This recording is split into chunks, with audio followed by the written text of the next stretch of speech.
Good morning, I'm sat with Luke Newton, the co-founder of Fitness Festival and the director of SWEAT Southsea. Good morning, Luke. Good morning, Steph. Luke, before we get started into the world that is SWEAT Southsea and of course the Fitness Festival, can you tell us how you got involved and how you've arrived at this venture?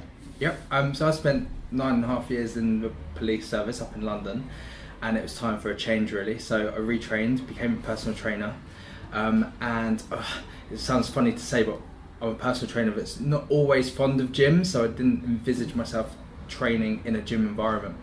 So I was actually using the Castle Field in Southsea at the time, built kind of a fairly healthy client base, and was always looking for a small little space to take personal training clients to.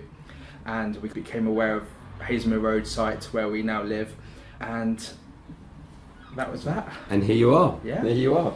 You've said there a gym, you said there about fitness. We are going to talk about the Fitness Festival later. But what do you see the main differences with your set of offerings compared to the other offerings in the city? Yep, so we're completely independent, and my wife and I founded SWEAT Southsea. We pride ourselves on being different, and our kind of ethos and our attitude to how we do things has really kind of captured the imagination, and it's kind of really taken off brilliantly, really. So we specialise in one-to-one services and bespoke classes, which are available pay-as-you-go and on a membership basis. So that offers the client full flexibility. There's no tie-ins. They can just come and pay for that class, and they can disappear and come back 3 months later if they wish, or they can kind of do unlimited classes. And then our one-to-one services, so the gym is dedicated to personal training, to sports therapy and to physiotherapy. So there's no crowds, there's no memberships, there's no additional fees, there's not that kind of intimidation factor that you might get if you're not comfortable in a gym setting. And there's no distractions, so there's a strict no phone policy, there's no mirrors. We've replaced mirrors, or we've never had mirrors, but the mirrors are replaced by art, so loads of street art going on inside, which is brilliant. And we try to kind of put people first, so it's kind of that personal touch with everything that we do. And then I guess the not main difference for us, but one of our main focuses is on people. So finding the right people, and I would say that was our biggest challenge, but we've got an absolutely incredible team now. People that really have bought into our ethos and what we stand for, and I mean, there's not people kind of pulling in different directions, there's no egos, and we're able to then provide that bespoke service to our clients. It's obvious every time I meet you, the passion that you have for this subject, and some company owners quite understandably are profit focused and turnover focused. You generally seem to be people focused, and that's what personally I love about you, and I know you're saying your team follows that as well, don't they? Yeah, my wife was in the corporate world before, and she became really unhappy with the way that her company at the time was going, and I just said, come and join me. I was training on the Castle Field, but I was also pulling pints in a local pub, and I said, are you going to be happier joining me pulling pints? And she said, yes. Quick then, brilliant. And I remember one of the last weeks that I was in the police service, and the police do an absolutely incredible job, but the numbers and the policing is stretched, and I wasn't really that proud of what I did anymore. And now I can make a real difference, and kind of we're behind the concept, but that's where the passion comes from. It's making that real difference and being in total control of that. Well, congratulations, because it's very obvious. Everyone that meets you will say the same. So we've talked about the Fitness Festival. I know you're passionate about this matter. Where did the idea come from? Can you tell us a little bit more about the event in June, isn't it? Yes, it's June 2nd this year, Saturday. The idea kind of, funnily enough, I was at the top of the Castlefield steps, the steps of doom as they're called. People kind of exercise there, especially when the sun's shining like it is today. And I'd seen a tweet from one of our council members, and they were kind of bemoaning the lack of event facilities in Portsmouth at the time. And I kind of started thinking about the fitness events that I went to and how they're mostly exhibitions and they're delivering a great product, but it's to the people that are already inspired by and large. And I started thinking about the space where I was at Castlefield. We could do an event here, but it should be free, and that was kind of like the key thing for me. So at the time, did a little bit of research, couldn't find anything similar. There were other fitness festivals, but they're all kind of £20-25 to go to for a ticket. And then looked into statistics around childhood obesity, diabetes in our area, that kind of stuff. I think 100,000 residents aged 16 or over are above a healthy weight at the moment in Portsmouth, which is really concerning.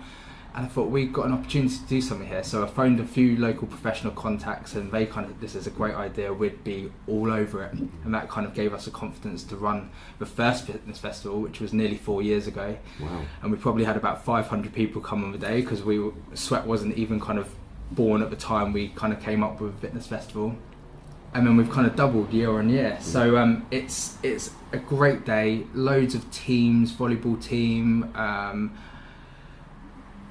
organisations, small local businesses, regional businesses, charities, national businesses. We've even got a global company joining us this year, loads of special guests, and basically we're just there to inspire and celebrate active, healthy living. It's not a selly event. We're not trying to force people into doing this or doing that. It's not leafleting. It's just being and enjoying, and hopefully, touch wood, we have a sunny day. Yeah. And yeah, the turnout will be great, hopefully. And that's Sunday, June the 2nd. Saturday, June the 2nd. Saturday, June the 2nd. Thank you. Yes. And I'm really glad you said that, because we go away on Sunday the 3rd, which means I will be able to come along. Fantastic. So, excellent. Great timing. If we take the fitness festival, if we take SWEAT Southsea, where do you see you and your company in, say, 2 or 3 years' time? What would you like it to look like? We kind of see ourselves as the disruptors. The industry, the fitness industry, in terms of gyms and kind of facilities at the moment, is now splitting, and there's the budget model, which is great, and it's accessible and it's affordable. A lot of the times 24/7, that's fantastic. And then there's kind of like the bespoke end, where people maybe get a more personalised service. The middle's kind of really been squeezed. And so there's a great opportunity for a company like SWEAT Southsea to kind of do that personal service, and hopefully we do it quite well. So we'd love to end up having 3 or 4 different sites in and around the city. The fitness festival, again, is a disruptor. It's free, and in my mind, I don't see any obstacle why it can't be the biggest fitness festival. I mean, there's some huge, big budget kind of events now. Richard Branson's Virgin do a festival for sport now. You can only imagine kind of like the team and the budget behind that. Yeah. And they do kind of like a fun run and all this kind of stuff. The other events are all paid for. Yeah. So there's obstacles already, whereas we will always stay free for people to attend. Which is brilliant. So finally, if people are interested in any of the topics we've covered today, or interested to get in touch with you, or more importantly, maybe to get started with you, what is the best way to actually get to you?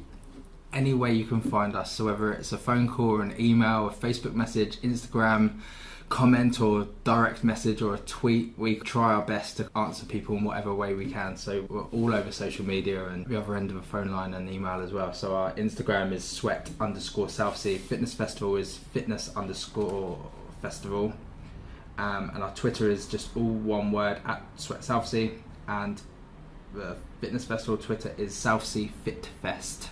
Okay, so any one of those, and remind me again, your actual venue in Southsea is where? Is Hazelmere Road, 166 Hazelmere Road, kind of a Highland Road end, and we're online as well at sweat.fitness. There's no .com or .co.uk, it's just Sweat.fitness, okay. Exactly. And people could just call into the Hazelmere Road place and just sign up more. They can do, but because we're pay-as-you-go classes and one-to-one services, we haven't got a reception desk, so I can't always see people. So best to get through the electronic means first, yeah? Exactly, yes. Luke, thank you so much. I look forward to seeing you on the 2nd of June, if not before. Thank you for your time today. Thank you, Steph.